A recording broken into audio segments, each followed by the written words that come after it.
durchgesetzt und zugleich eben dadurch in die höchste Verbindlichkeit.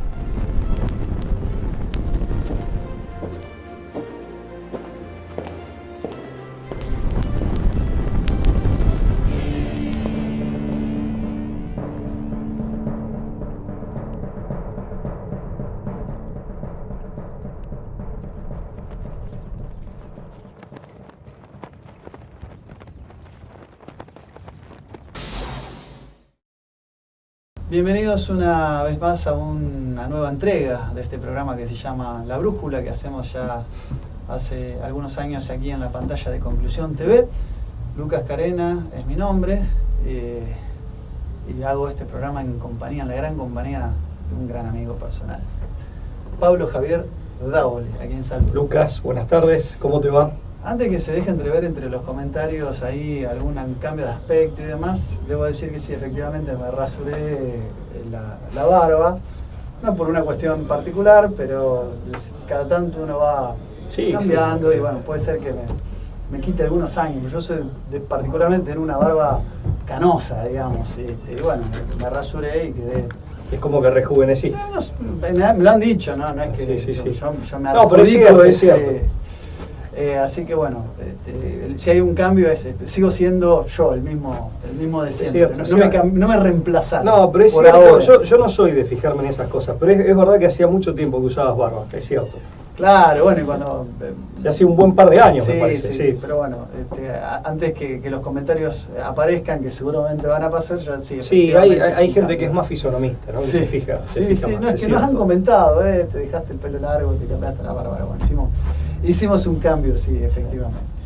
Este programa se consagra a la Virgen, 3 veces admirable de Schoenstatt, que es madre, que es reina y es educadora. Siempre nos ponemos bajo su manto de protección y amparo para encomendarnos a la tarea de difundir, de polemizar y de, por supuesto, reflexionar sobre los temas que proponemos para que ustedes compartan con nosotros y como para generar este intercambio de ideas, este ida y vuelta que hemos dado a llamar La Brújula. Pablo, bueno, tenemos que empezar con un comentario ineludible, que es la triste noticia que nos ha acompañado estas últimas semanas, que es la partida. Sí, la partida de Ricardo Iorio, Así ¿no? es. Sí, músico argentino, uno de los exponentes más importantes del rock pesado, como él llamaba. El padre en Argentina, ¿no? Exactamente, sí, el heavy metal, efectivamente, pionero en este subgénero, que bueno, que todos conocen la trayectoria, ¿no? Fundador de 8, Hermética, El Más Fuerte, fue telonero de bandas como Black Sabbath cuando ha venido acá en Argentina, que es pionera en el género a nivel internacional. Con Almafuerte tocó junto a Megadeth. Es decir, es un hombre que musicalmente creo que exploró ese género al máximo como nadie. Y lo argentinizó, lo acriolló, eso es muy importante. Efectivamente. ¿No? Y un hombre además que ha tenido la entereza de ser políticamente incorrecto, de ser frontal y auténtico con sus ideas. Un bicho de ciudad que se fue ruralizando con el paso del tiempo, terminó sus días en su refugio de Sierra de la Ventana. Eso es al sur de la provincia de Buenos Aires. Sí, pero un hombre que buscaba el campo, buscaba de mate y taba y bueno, compartiendo con amigos. Así es. Y eso es loable, ¿no? Para un hombre que en lo que él hacía, bueno, fue muy exitoso, ¿no? Así es, y aparte nos deja un legado riquísimo. Un poeta, un trovador en el sentido profundo y en el sentido más amplio, de mayor envergadura de la palabra, un trovador criollo, en donde se reúne, bueno, raíces tan argentinas como lo italiano, marcado por su propio apellido, hasta por su cara, ¿no? Tenía cara de Tano, muchos le decían el Tano, y lo criollo siempre lo destacaba a través de la familia de su madre, ¿no? Pero por sobre todas las cosas un hombre... Siciliano por parte de padre y tehuelche por parte de madre. Sí, efectivamente. Hispano-criollo también con algún ascendiente oborogano o tehuelche, lo ha destacado en muchas entrevistas, pero por sobre todas las cosas un poeta, como bien decías vos, el pionero, el padre del metal en Argentina y el que lo argentiniza, ¿no? El que argentiniza, digamos, ese género o subgénero musical, bueno, desconozco técnicamente qué corresponde, pero en definitiva todo ese estilo musical lo lo difunde en nuestro país, lo enriquece y lo argentiniza, lo acriolla. Así que, bueno, también rogamos por su eterno descanso, también para que Dios dé consuelo a todos sus seres queridos, su señora, todos sus amigos, sus parientes. Así que, pero no podíamos dejar de hacer desde nuestro modesto lugar esta mención y este homenaje, que es un homenaje de corazón, ¿no? Bueno, alguien que ha hecho de Malvinas y de la celeste y blanca un emblema de la juventud, un signo de transgresión, de autenticidad y de identidad. Sí, aparte un mensaje profundamente inspirador, ese tipo, Claro, muy fuerte. Pero digamos, logró conjugar la incorrección política, la transgresión de la juventud, sin caer en esos lugares comunes, ¿no? del progresismo, sino que mantuvo una identidad nacional arraigada, ¿no? Ya me meto, si querés, bueno, y digamos, vayamos ya al con tema, la que improvisación que nos caracteriza, pero ya me meto en tema y viene a cuento de Ricardo, porque en definitiva él era un tipo, vos decías, auténtico. Y justamente muchas veces cierta prensa o ciertos periodistas hablaban de el personaje. No, ningún personaje. El tipo era así y se mostraba tal como era. ¿Qué personaje? Ningún personaje. Auténtico completamente. Entonces, justamente en un contexto en donde, como decía Heidegger, es la era del disimulo, y de un disimulo por momentos torpe o por momentos sofisticado que cunde, él era disruptivo, pero era disruptivo ¿por qué? Porque se presentaba de manera genuina, porque se presentaba de manera espontánea, porque decía lo que pensaba y lo que sentía. Era auténtico. Hoy en nuestro programa, vamos a hacer referencia a un fenómeno político en donde justamente lo que lo caracteriza es lo inauténtico, este fenómeno del que vamos a hablar hoy en día, pero te lo dejo, dejo la presentación a vos. Se titula como el capítulo que me compartiste, después podés mostrar si querés el libro. Es un artículo de Rafael Breide-Obeid, que se llama De lo paródico al payaso demoníaco. Un título sugerente, sugestivo, simbólicamente muy potente, pero que tiene que ver con la involución de lo político en el mundo moderno. Me parece que la tesis que marca, él hace una conjunción del aporte de dos grandes autores. Uno es Leonardo Castellani, del que ya hemos hecho mención, y el otro es Gaëtan de Roussel, ¿no?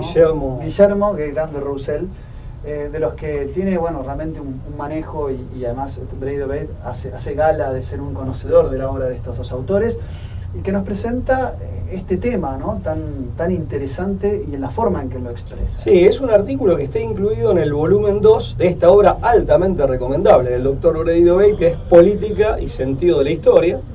Son 3 tomos, una obra realmente muy recomendable, y es un artículo que está incluido en este volumen 2.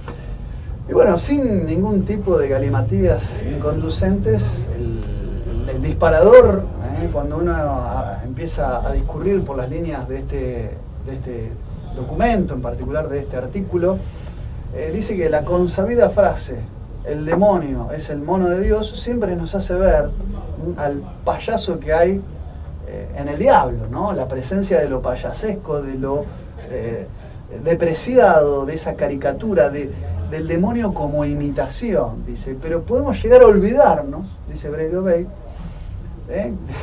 de otra dificultad, tal vez más grave, que esto es no ver al diablo que hay en el payaso. O sea, vemos al payaso que hay en el diablo, pero no vemos al diablo que hay en el payaso. Y este es es el eje, ¿no? El disparador también. El disparador, ¿no? que va a desarrollar en las líneas consecuentes del artículo. Y lo que pasa es que si uno se pone a reflexionar, el mal en definitiva es deformación ontológica, es deformación del ser, eventualmente monstruosa, cuanto más grave sea, con lo cual siempre en el mal, en mayor o menor medida, siempre según sea su gravedad, siempre en el mal va a haber algo de ridículo, de patético y de loco, de enajenado, ¿no? Porque es deformación. Esto yo lo trato, digamos, basándome en Castellani y en partes del libro Psicología Humana, en un artículo que escribí hace un tiempo, Joker, ¿no? Signo de nuestros tiempos, en referencia a la figura del Joker o Guasón, que también es un payaso claramente demoníaco. O por lo menos que se ha ido demonizando en las distintas expresiones que ha tenido a lo largo del tiempo, desde su aparición inicial en el cómic en relación con este otro personaje que es Batman. Pero bueno, sí, en el mal siempre hay algo de desviación que termina en lo monstruoso o que conduce a lo monstruoso, ¿no? Bueno, para plantearlo, Brady O'Bate se basa en dos actores que presenta Gaëtan de Roussel, dos personajes de una política enferma, así los presenta. ¿Cuáles son los dos grandes personajes de una política enferma? Por un lado tenés al pueblo espectador, es decir, que es cuando el pueblo va perdiendo la fe, cuando abandona su misión histórica, cuando los pueblos abandonan su perspectiva histórica, ¿no? La fe queda reemplazada por la política en el peor sentido de la expresión, fundada entonces en el interés material y se organiza en lo que él llama un juego político, un mero juego político. La política como juego. Claro, que no se orienta hacia ningún fin. Acá yo cuando leía este artículo, que amablemente me compartiste, pensaba también en los aportes que hace el economista Joseph Schumpeter cuando él plantea el juego de la democracia. Él hace un profundo análisis de la democracia y le roba el sustancialismo que tenía en el siglo XVIII, en el iluminismo, y también un poco bien entrado ya la sociedad de masas. El análisis que hace Schumpeter de la democracia como un juego por el caudillaje político, es decir, donde ya no hay un sustancialismo basado en ideas como el bien común, un contenido ético. Claro, un contenido una ético, sustancialidad ética. o la idea incluso de voluntad general, ¿no? De Rousseau, esta idea de que existe una voluntad general. Si tal cosa existiera, dice, es indemostrable. Lo que hay en realidad es una libre competencia, como si fuera un mercado, donde hay una libre competencia por cautivar a un pueblo espectador. Hay un caudillaje político que lo que hace es mostrarse en una vidriera, una suerte de pasarela, y lo que va a tratar es seducir con estrategias de marketing. Por eso lleva la política, la reduce a las categorías económicas. Claro. Schumpeter. Entonces lo que hay es un juego de seducción, como cuando alguien te vende un producto. Es decir, el marketing político es la única forma y plataforma de hacer y entender lo político, y el pueblo espectador, cuanto más espectadores, más la democracia sirve como para generar este mercantilismo de lo político. Y me hacía acordar un poco esto del pueblo espectador a las contribuciones de Schumpeter, tal cual, de desingenuizar la democracia, ¿no? Sí, o por lo menos de mostrar aquello en lo que se ha convertido. Y tanto más grave tratándose de una pretendida democracia en donde en definitiva se supone que el pueblo aparece como un actor político fundamental. Más allá de si es democracia directa o indirecta, pero debería ser el gobierno. Claro. De todos. Bueno, vos sabés que el doctor Luis María Bandieri, otro gran jurista de nuestro país, profesor ya retirado de la UCA de Buenos Aires, en Buenos Aires, siempre decía que a la democracia se le ha extraviado el sujeto político fundamental, es decir, el pueblo. La democracia ha extraviado el pueblo justamente porque el pueblo ha quedado reducido, miniaturizado, ya no a actor político, o a sujeto político, sino a mero espectador. Y yo total. Tal cual. Y yo me acordaba de Walter Lippmann, decano de la prensa gráfica estadounidense, a quien hemos citado en innumerables ocasiones aquí en La Brújula. También en nuestro libro. Totalmente, en el libro La Guerra Invisible, efectivamente, que en 1922 escribe su famoso libro Public Opinion, en donde habla de la manufactura o manufacturación del consenso. Sí. Y ahí él plantea que la democracia, que según él, la única democracia viable, y fíjate qué impostura, ¿no? Qué falsificación, la única democracia viable era la democracia de los espectadores o la democracia del borrego, que en definitiva hace de la política un show y también, como dice Brady O'Bate, un juego. Él entendía que esa era la única manera en que, digamos, una democracia que en el fondo no es tal. O sea, porque queda vaciada del sentido que pretende tener. Unas palabras respecto de esta reducción del pueblo a espectador, que vos lo dijiste muy bien, a tenor de lo que señala Brady O'Bate, dice cuando el pueblo abandona su misión, ¿no? O sea, olvida o abandona su misión, que en definitiva es olvidarte o dejar de lado tu propósito histórico, es decir, tu razón de ser como pueblo. Y esto también genera, me permito agregar, y esto me lo apunté, una suerte de alienación, de enajenación, si vos en definitiva extravías tu propia razón de ser, e implica la pérdida del sentido de tu propia dignidad y una mella objetiva a tu propia dignidad como pueblo, porque en definitiva de esa misión que anida potencialmente en tu propio ser, si vos la perdés o la desatendés, necesariamente esto va a mellar tu propia dignidad y conduce también a perder de vista, a invisibilizar, o que vos pierdas el sentido de esa misma dignidad que queda como atrofiada ahí o olvidada. Sí, la idea de pueblo con una identidad, con un sentido y con una perspectiva y misión histórica. Totalmente. Que siempre los pueblos tuvieron a sus conductores, pero también siempre se vieron identificados con una perspectiva y una mirada histórica, con un horizonte común. Totalmente. Aparte, el conductor siempre estaba consustanciado con ese pueblo, en una actitud protagónica y activa, atenta también como mínimo. No puede hacer nada el conductor sin el pueblo, y además, en definitiva, brota de esa matriz que es la comunidad en su conjunto. Claro. Bueno, el pueblo como espectador lo que genera es una política reducida al mero juego, dice el autor, y nos presenta, entre otras cosas, al motivo, a que todo se convierte en motivo de mofa. Es decir, todos esos elementos identitarios que acabamos de decir que se pierden junto con la misión histórica del pueblo, el patriotismo, la familia, los próceres, la religión, la autoridad paterna, la fidelidad, la honestidad, etcétera, se convierten en motivo de mofa. De burla, ¿no? Sí, claro, realza, dice, este pasaje bíblico de Lucas 6:25, donde Cristo amenaza a los burladores de un pueblo. Sí. Dice, ay de los que ríen porque llorarán, ¿no? Toma ese postulado y nos presenta el segundo actor junto con Gaëtan de Roussel, que es el jugador, ¿no? Una cosa respecto de la mofa, yo me acordaba de esta... Sí, cuando se empieza a ridiculizar todo, ¿no? Claro, totalmente, y todo queda, o sea, como mínimo hay un extravío de una pérdida de la gravitas, es decir, como virtud, que es la gravedad en el sentido de, digamos, saber asignar o reconocerle a cada cosa su importancia y por lo tanto darle el trato correspondiente, el trato adecuado. Cuando vos perdés el sentido de la importancia de cada asunto, de cada tema, de cada cosa, queda esto que denunciaba Enrique Santos Discépolo, tal vez el hombre más importante del tango argentino en cuanto, por lo menos en cuanto a las letras, ¿no? Con mayor vuelo sus letras, cuando dice en el tango Cambalache, en el mismo lodo se queja todos manoseados, ¿no? Queda todo manoseado. Bueno, el tango es metafísica que se baila, ¿no? Sí. Efectivamente, sí, lo que se pierden las jerarquías, se pierde el sentido de lo adecuado y lo inadecuado, claro. El sentido del respeto por el mayor, ¿no? Es decir, en esta mofa lo que entraría es claro, ridiculizarse todo.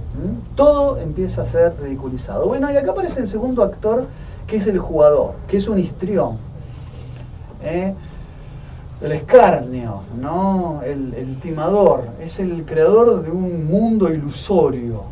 Acá aparece la idea esta del malabarista, del que genera, de alguna manera, el ilusionista, que ya deja de ser el responsable ante Dios, como era el antiguo gobernante, alguien que tenía una potestad, pero que era el que tenía en última instancia que rendir cuentas ante el verdadero conductor, que era Dios, porque claro, era un atributo de la conducción, es un atributo divino, que en todo caso es delegado. Esto lo aclaramos cuando hicimos el programa sobre Atilio Mordini, ¿no? Esta idea de cómo emana el poder, el carácter sagrado del poder temporal.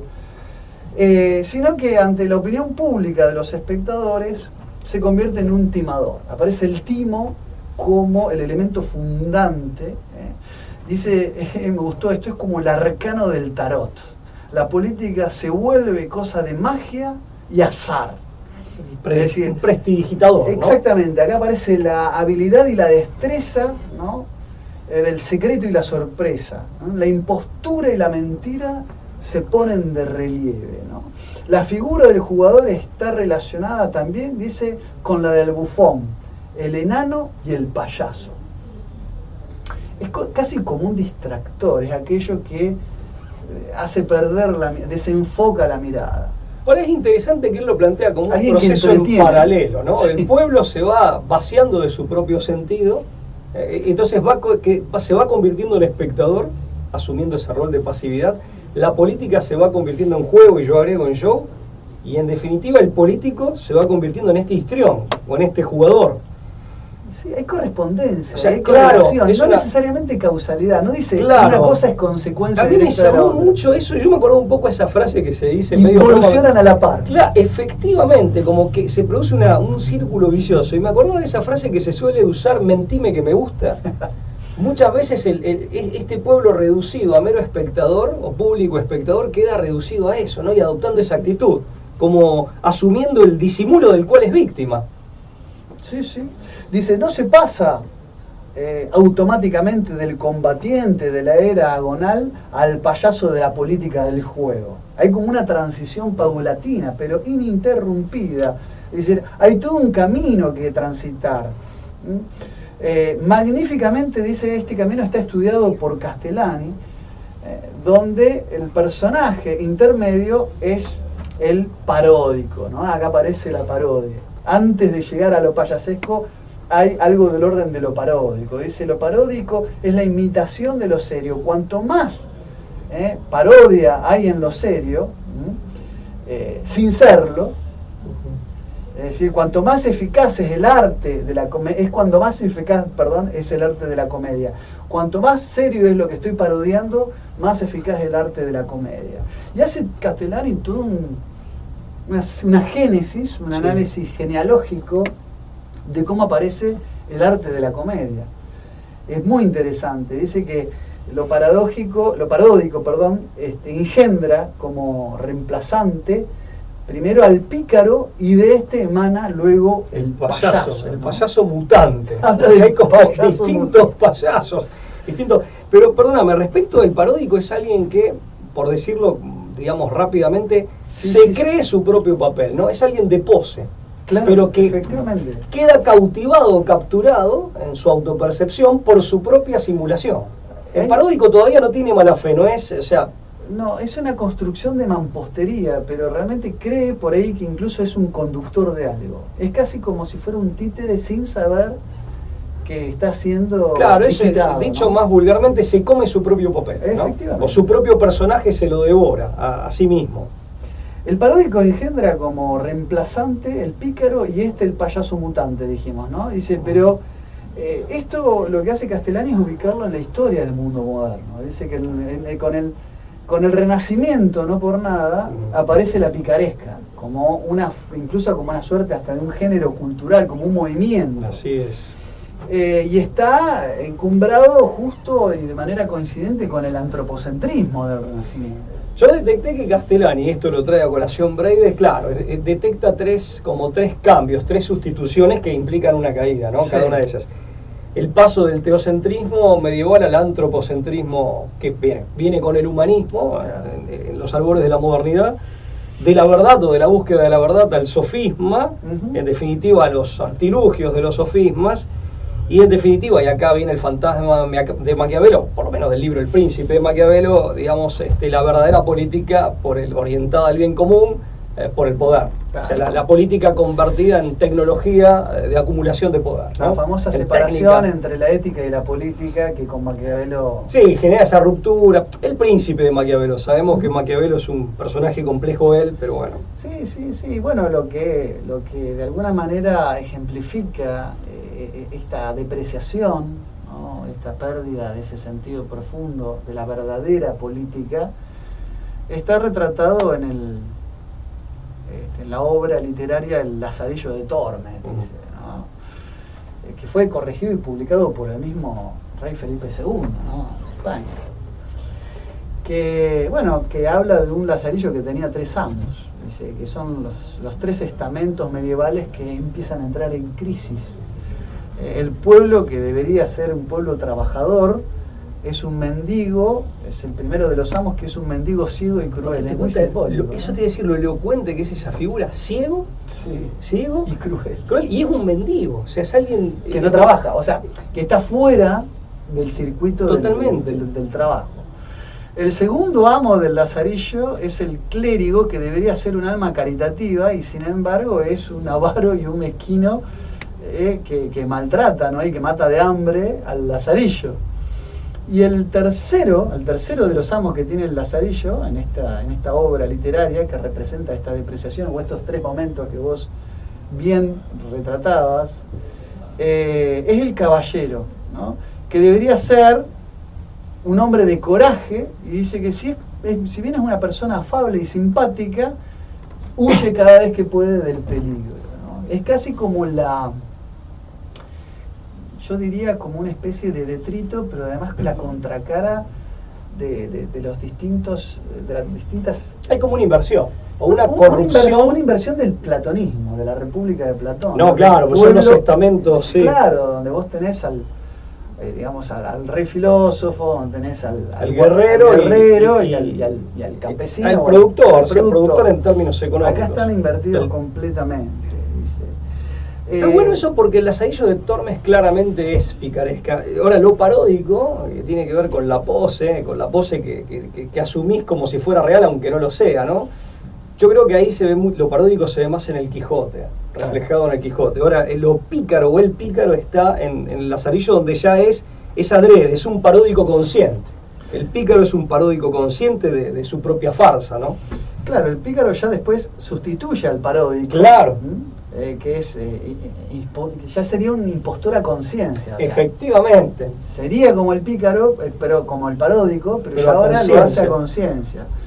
Entonces, claro, hay un proceso, dice que ha durado 3 siglos, que van del siglo XVI al siglo XIX, donde se ha hecho ese advenimiento, ¿no?, de un pueblo transformado en espectador, y claro, y que aparece retratado digamos, de una manera muy memorable en la Comedia Humana de Honoré de Balzac, como contracara de la Divina Comedia de Dante Alighieri. Serían como las dos extremos, ¿no? Vos sabés que también hay un contraste fuerte. Totalmente, se marca que aparte, digamos, la elección de esos títulos, ese título no debe ser una... Claro. O sea, es que yo me anoté respecto de lo paródico, que en esta caída, en este descenso, es como el primer estadio del descenso. También para graficarlo un poco, ¿no? Me anoté, la política electoralista, o meramente electoralista, habría que decir, es paródica, como política es paródica. Y es un show, es un montaje. Y es una reducción, ¿no? El análisis político reducido a la comunicación política, o al análisis de la comunicación política, es paródico como análisis político. Pensar que el buen político es el hábil armador de alianzas electorales y el hábil o el que es diestro recitando discursos, pensar que eso es ser un buen político y confundir a eso con un estadista, a esa figura con un estadista, eso también es paródico. Y lo digo también como para graficarlo. No, efectivamente. No, y además, Pablo, lo que va a decir Brady O'Bade con Gaitán de Roussel y con Castellani es que en última instancia la política, en su fundamento, como para empezar a entender y hacer esta relación de lo payasesco y lo político, relación que va a hacer el espectador de este programa por sus propios medios, es decir, lo que ha escenificado la política en su estado más depreciado es una comedia del arte, que es un género. Claro, y ahí ya es pícaro, por esa adrede. Claro, ya es una picaresca. Lo que yo decía recién en realidad sería que es como mínimo algo paródico. Como mínimo algo paródico. Esas reducciones. Está plagado de pícaros y paródicos, pero ese sería el escenario.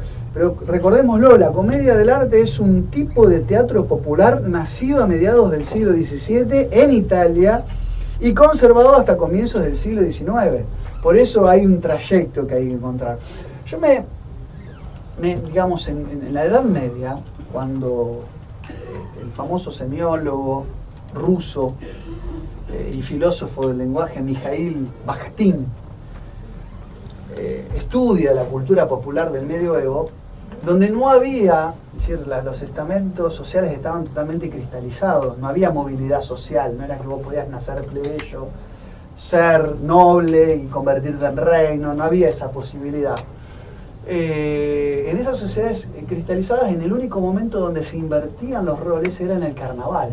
Claro. Bakhtin estudia en profundidad la simbología del carnaval medieval. El Carmen Valegre. Y claro, y establece donde el bufón, el arlequín, el enano toman las posiciones del rey, del noble, del caballero, y los nobles se disfrazan de plebeyos. Era en el único momento donde se hacía esa inversión. Una usurpación del rol del otro. Pero en esa usurpación, que era una simulación, todos estaban de acuerdo. Fíjate qué interesante, esto hay que entenderlo en un fenómeno histórico muy, muy, muy enquistado en la sociedad europea occidental europea, todos estaban de acuerdo por un instante o por un único día en el año renunciar a tu propia esencia y simular que sos el otro. Y esto generaba una cohesión social y generaba una contención del propio pueblo, donde todos intercambiaban roles de manera humorística, ¿no? Y se reían de sí mismos en el reflejo del otro que te retrataba no siendo de tu condición, en este caso no social, porque estamos hablando directamente de compartimentos totalmente estables. No, pasa que eran estamentos que como tales estaban definidos por una función, y una función que implicaba cierto valor, cierta virtud y una determinada dignidad. Y se entendía que era un orden, no solo funcional, sino justo. Esto desde luego tiene mucho de teórico y no tanto de realidad práctica, pero tuvo bastante de realidad práctica. Aparte, como dice Foucault, para que lo reconozca alguien como Foucault, al igual que el teocentrismo, el hombre medieval realmente estaba convencido de eso. Claro. O sea, no era simplemente una maquinación de élites para mantener sojuzgada a la plebe. No, realmente la generalidad de los hombres en el medioevo realmente vivía de conformidad con esa esquematización o con esa estructuración de la sociedad. Pero sí, por eso lo veían como algo gracioso, ¿no? Sí, bien. Totalmente. Y bueno, de lo picaresco llegamos a la figura del bufón, ¿no? Que aparece una suerte ya de elemento socarrón, pero que ya reviste cierta característica del payaso. Ya es un primer peldaño dentro de lo payasesco, ¿no? Dentro del clown. Revela una dualidad de cada serie, en este caso de los espectadores. Dice, en épocas normales se lo ve en los cortejos de los grandes personajes al bufón. O sea, acá es el político, esto lo aclaramos. O sea, el político degenera en algún tipo de payaso y son tipos cada vez más payasescos, digamos, ¿no? Exactamente. El bufón, ¿no? Expresa, ¿no? En tonos graves cosas cotidianas, dice, la idea es... O banales. Y en tono de burla las cosas graves es el reflejo de una sociedad de espectadores con la conciencia desgarrada, dice. Por ahí una inversión. Efectivamente. Lo grave se dice de manera burlona. Y si le da una importancia terrible es una pavada. Y lo efímero se lo exalta como si se tratara de algo de vida o muerte. Se hace toda una solemnidad en torno a la pavada. Si uno quiere detectar una sociedad en decadencia, tiene que, digamos, el primer ejercicio que tiene que hacer, o lo primero que nos tiene que hacer de ruido, es cuando tomamos en sorna aquello que es grave y cuando hay escándalo público sobre menudencias. O sanciones desde el punto de vista social o jurídico. Es sintomático, claro, una sociedad histérica que se ofende por todo, que se señalan unos con otros, él me dijo, esto es cuando... Con rasgaduras de vestimentas o de vestiduras. Es un síntoma de una sociedad putrefacta, ¿sí? Por dentro, ¿no? Esto es muy Sí, y esta contracara, ¿no? Siempre el político payasesco, digamos, encarnado en algún tipo de payaso y el pueblo reducido a público espectador. El monarca inseguro será reemplazado por el bufón imprevisto, dice Braido Bey. No obstante, dice, la comedia no es el fin, sino el preludio de la tragedia. La comedia no es el fin, no es el final del camino, no es el fin del recorrido. Es solo el preludio de una verdadera tragedia. Es que nada puede salir bien en esas condiciones. Y bueno, acá aparece la figura, ¿no?, de Pierrot, ¿no? La característica más notable de este personaje Pierrot, es su ingenuidad. Es decir, siempre termina engañado, cree las mentiras de los demás. Y es interesante en este punto, Pablo, y no podemos eludir que el artista argentino Benjamín Solari Parravicini, en el año 1938, nos regaló una de sus tan enigmáticas y misteriosas psicografías con la imagen de este personaje, Pierrot, diciendo que gobernará nuestro país antes de que el orden llegue, ¿no? Como siempre todo lo que vaticinó Parravicini en algún aspecto se cumplió, ¿no? Pero acá hay que detenernos porque no eligió cualquier figura payasesca, eligió a Pierrot. Sí, a ver, con total honestidad no recuerdo cuál. En otra parte hablaba del clown, ¿no? También. De un clown. Pero sí, es cierto que él preanuncia, ¿no? Predice la aparición de personajes con estas características, sí.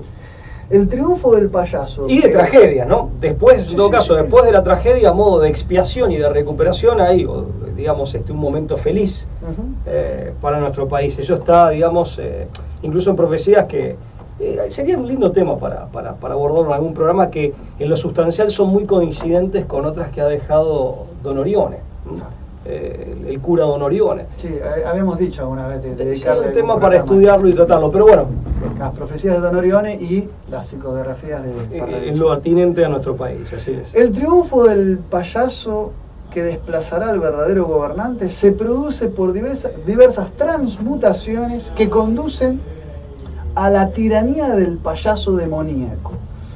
Dice, el remedio de lo paródico, va a terminar diciendo, es lo auténtico. Ahora, ¿cuáles son esos pasos de la transmutación, Pablo? Vos que tenés ahí el libro fresco, porque hay todo un proceso de transmutación que nos va llevando, ¿no? Digamos, hay como una especie de tándem de 3 pasos, dice el autor. La jaula de los mediocres, la consagración del mediocre astuto y la tiranía del mediocre engrupido. Sí. Que se corresponden a su vez con tipos de payasos, distintos ¿no? que tipos se de van payasos. sucediendo. El primero lo mencionaste ya, el Pierrot, payaso triste, y el Pelele, manejable, manipulable, que el autor hace una correspondencia con etapas históricas, lo coloca o lo asigna al Renacimiento. Seguidamente el Arlequín, el payaso atrevido, que se correspondería con el Barroco. Después el Polichinela, el payaso insolente y golpeador, que se corresponde con el Rococó. Y finalmente el payaso demoníaco, el clown, el verdadero clown. Después vamos a hacer una referencia a la etimología de esta expresión, que se corresponde o tiene correspondencia con el romanticismo y toda su secuela.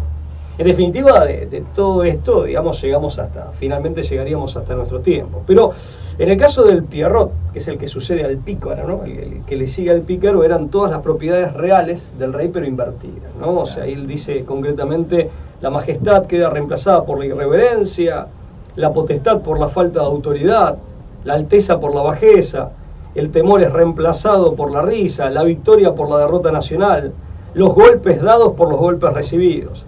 El payaso es la parodia encarnada, hace reír a todos, menos a los niños sensibles que captan su tragedia terrible. Es exquisita la pluma que tiene Breide. O sea, aparte en breves palabras es muy contundente, ¿no? Sí. Lo figura un poco como el payaso que ya no sabe hacer reír, o que ya tiene que repetir los chistes, ¿no? Totalmente. Es decir, como una especie de payaso descolacado el Pierrot.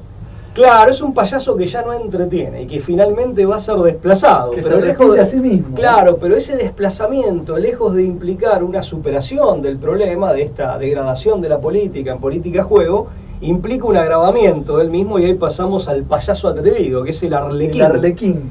Que ya de por sí tiene el traje que para nosotros es más común, o sea, el payaso de nuestra infancia que tiene terminó siendo rombos de colores. ¿No? Una chaqueta maltrecha, mal encajada, sí. Desentrazada, pero además de múltiples colores, con parches y trapos, harapiento, es un ser harapiento. Sí, que normalmente tiene el cinturón del que pende un palo, y ya aparece algún signo o símbolo, mejor dicho, demoníaco, ¿no? La máscara es media de color negro, con la gran mancha roja en la frente, pero lo más demoníaco sería que siempre lleva una especie de cuerno, ¿no? La nariz respingona o repingada. Bueno, eso no tiene por qué ser demoníaco, pero te quiero decir, son características muy puntuales, ¿no? A veces con alguna máscara, sobre todo en los varones, o alguna máscara, digamos, que representa el rostro de algún animal. Pero bueno, este sería el Arlequín, que es el payaso atrevido. A mí me llamó la atención lo que dice, el Arlequín es el payaso atrevido. En política comienza haciendo el papel de imbécil, que es uno de los papeles más difíciles. Mayormente realizan bromas, saltan, bailan, haciendo trucos para hacer divertir a quienes los observan, ¿no? Claro, aparte evoca el caso de Claudio, que fue el sucesor y fue el tío de Calígula, claro, ¿no? Que es la anécdota, digamos, la historia es que en definitiva, digamos, matan, los generales lo matan a Calígula, pensando Claudio se había hecho el tonto, entonces pensando que lo iban a poder manipular, lo ponen a Claudio en su lugar como emperador, y él, una vez que asume, les dice: tengo una mala noticia que darles, no soy un imbécil. Claro, no soy un imbécil. Efectivamente. Pero es interesante porque acá Breide Oveita saca otra interpretación. El Arlequín también puede ser en efecto un imbécil, o alguien que asume hacer ese papel y que en realidad no es más que un instrumento de, en términos, no lo dice Brady Obey, pero sabemos en términos del famoso Benjamín Disraeli, decir, bueno, el poder detrás del trono, ¿no? O sea, ser un títere de un poder más grande que se mantiene oculto detrás de este rey o de este presidente arlequín. Sí. Bueno, después viene el Polichinela. El Polichinela, que es el payaso insolente y golpeador. Claro, acá donde ya hay como un payaso que de lo burlesco, ¿no? Pasa a ser medio como un payaso agresivo. Es agresivo. Es como un payaso... Cuando leía la descripción me hizo acordar un poco a Mowell de los Tres Chiflados. Sí, ¿no? Claro. Que es golpeador. Sí, digamos, ya un payaso que se convierte como en un payaso grosero, ¿no? El Polichinela, ¿no? Como una especie de arquetipo golem, ¿no? Es decir, como una construcción artificial, pero medio monstruosa. Sí, por parte tiene como 3 etapas, ¿no? Cuando está en el llano, en definitiva, en donde intenta, digamos, es alguien egoísta, dice Brady Obey, un autónomo autorreferenciado, sin moral objetiva, hedonista, pancista, estoy leyendo a Brady Obey, pero en definitiva es alguien que intenta salirse con la suya y abrirse juego, en definitiva, en su propio beneficio material, para satisfacer sus propias ambiciones a los golpes. El segundo momento es cuando queda encaramado en la bóveda del palacio, donde antes estaban las imágenes sagradas o los dioses de la mitología griega. Esto tiene también lo que hace Brady Obey es, indicar cuáles serían las expresiones pictóricas, artísticas y más específicamente pictóricas. Acá es Polichinela y el columpio de Gian Domenico Tiepolo. Claro. Es una obra de fines del siglo XVIII. Y tercero, cuando Polichinela llega al trono, ¿no? Que ahí es, digamos, en donde puede convertirse en un golem, ¿no? Sí. Bueno, para terminar con el payaso demoníaco, que sería la parte de la tiranía del payaso demoníaco. La palabra actual payaso proviene del italiano Pogliaccio, ¿no? Claro. Es decir, y es un personaje representado con vestimentas coloridas, maquillaje extravagante y grandes pelucas. Son artistas de circo, mayormente realizan bromas, saltan, bailan, haciendo trucos para divertir a quienes los observan, dice. Pero bueno, aquí esta es obviamente la cara externa, ¿no? Del payaso demoníaco. Acá aparece el elemento, ¿no? Volvemos al inicio del artículo. Acá está el elemento demoníaco que existe detrás de lo payasesco. Te hace toda una genealogía del concepto del clown, ¿no? Claro, este sería específicamente el clown. Y hace un análisis etimológico de la palabra clown. Que viene de aldeano, ¿no? Puede ser. Sí, pero debe ser del antiguo germano, ¿no? Porque la palabra originaria parece ser krathul, ¿no? Y después hay una versión pareciera ser francés, ¿no? Cloudés, pero, digamos, todo indica que deriva de krathul. Y bueno, clown es, de hecho, payaso en inglés, ¿no? Nuestro payaso viene del italiano Pagliaccio, pero exactamente, pero bueno, lo que dice la mitología es que el clown va a ser esa última instancia de lo payasesco donde lo demoníaco está a punto de revelarse. Él toma las palabras en un momento de Kierkegaard, de Søren Kierkegaard, diciendo que esa transición que empieza con lo paródico, termina incurriendo, dice, lo paródico se estaba adueñando del mundo, por lo menos de Dinamarca, ¿no? Escribe Kierkegaard, y que detrás de lo paródico se escondía lo demoníaco. ¿Cómo se esconde lo demoníaco detrás de lo paródico? Bueno, a través de la mofa, de la burla, de todo lo que dijimos. Sí, de la transición amigable. De todas esas inversiones, que son subversiones, e implican degradaciones o corrupciones. Y fíjate que el krathul o los krathul en realidad ya no hay rastro humano en esta figura, es sumamente monstruosa y demoníaca. Eran seres alargados y deformes, según la mitología, ¿no? Y la leyenda popular medieval e incluso anterior. Todo indica que esto proviene del paganismo europeo, ¿no? Sí. Y más bien del norte de Europa y los países sajones. Eran seres alargados y deformes que salían de las profundidades de las montañas para secuestrar y devorar niños. Esto es interesante, ¿no? Siempre las víctimas, cuando aparece lo demoníaco, siempre las principales víctimas son los niños. Sea a través de la pederastia, sea a través de las matanzas de niños, de la industria del aborto. Siempre las víctimas son aquellos de los seres humanos que son los más inocentes y que en su rostro expresan con mayor nitidez la pureza que como una suerte de semilla divina el hombre puede llegar a ser capaz, ¿no? De la que puede llegar a ser capaz. Las víctimas principales son los niños cuando aparece lo demoníaco, y acá los Krathul eran devoradores de niños, ¿no? No, por supuesto, ¿no? El Krathul, aparte es un arquetipo, ¿no? Del comprador, del que te regala el globo, del que te atrae, que te seduce, que seduce al niño con algo. Sí, se aprovecha de su inocencia que también. Se aprovecha de su inocencia. Por eso es una de las caras más horriblemente malignas, ¿no? Porque es la que se aprovecha del más inocente dándole algo a cambio, ¿no? Pensemos en los grandes personajes del cine, de la ficción, de la literatura, qué sé yo.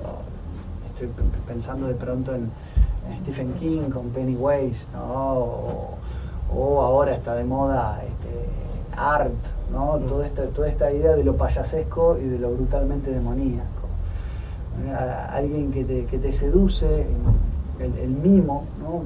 Alguien que te entretiene, te hace un juego de malabar, pero que en el fondo Sí, abriga una mala intención e implica una amenaza de muerte, si no muerte física, muerte espiritual. Son devoradores de infancias. Efectivamente. O sea, más allá de la muerte física, en definitiva, o de la tortura física, son como mínimo torturas o muertes espirituales, casi, ¿no?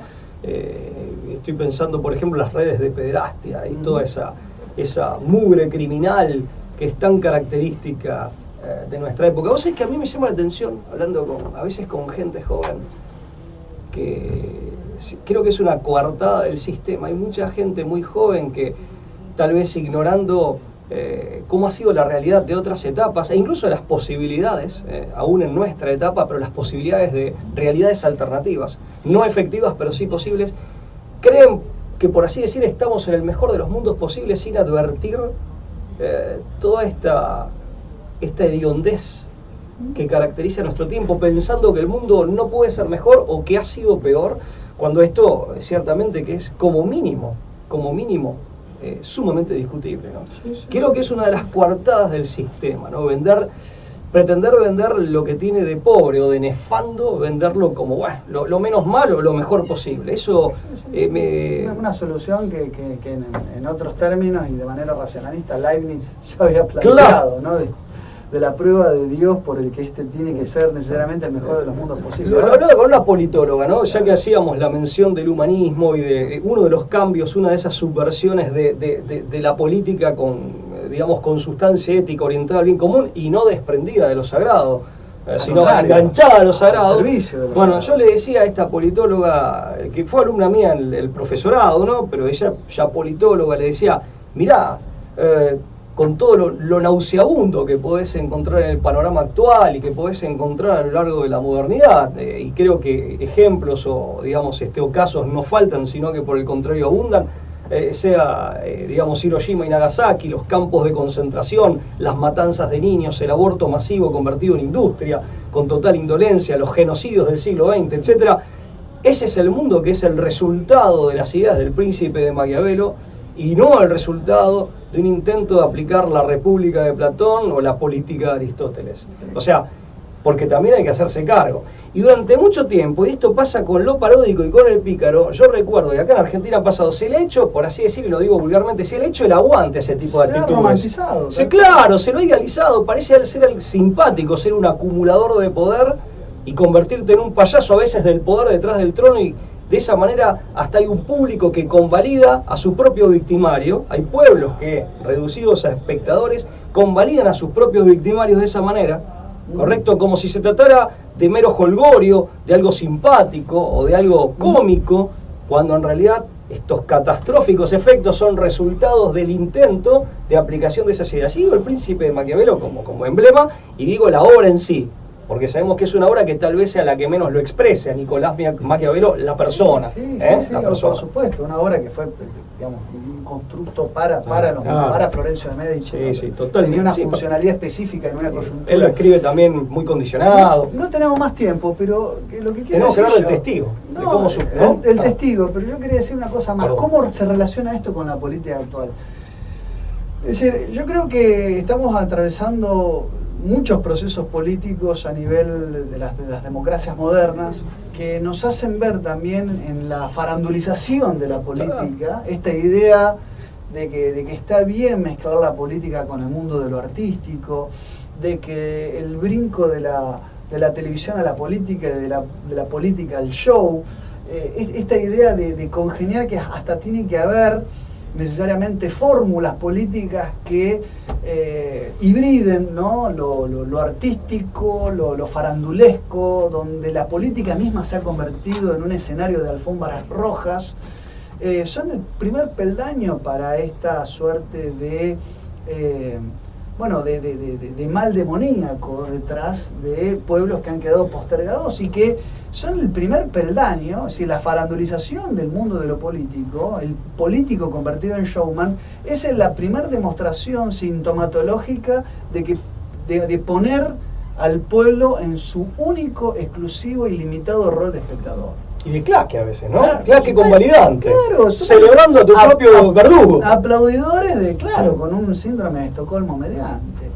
Bueno, por eso el mentime que me gusta. El testigo, ¿cómo se soluciona esto? ¿No? Sí. Y acá Brady O'Bay también, llevándolo a Castellani, a Leandro Rosell, habla de la necesidad del testigo. Sí, sí.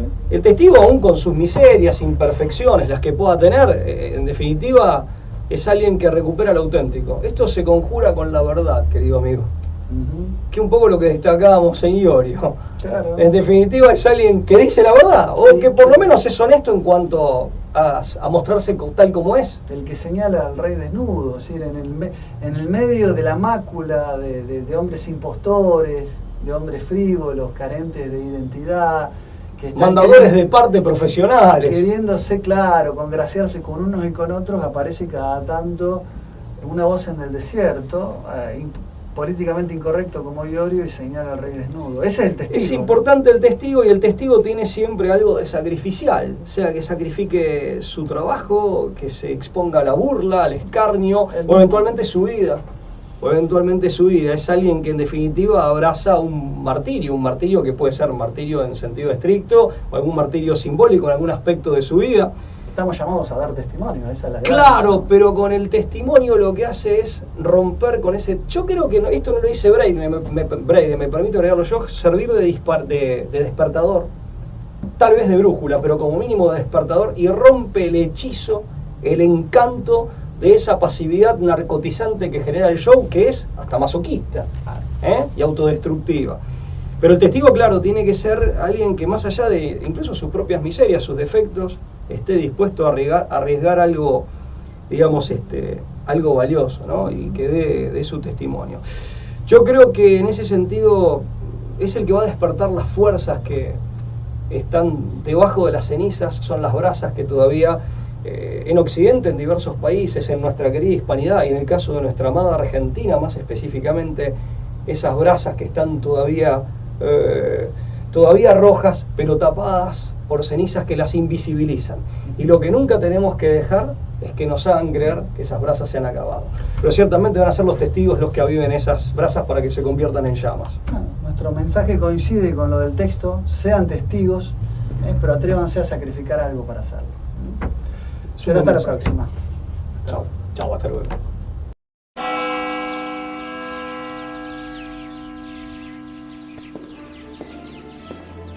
Freiheit gesetzt und zugleich eben dadurch in die höchste Verbindlichkeit.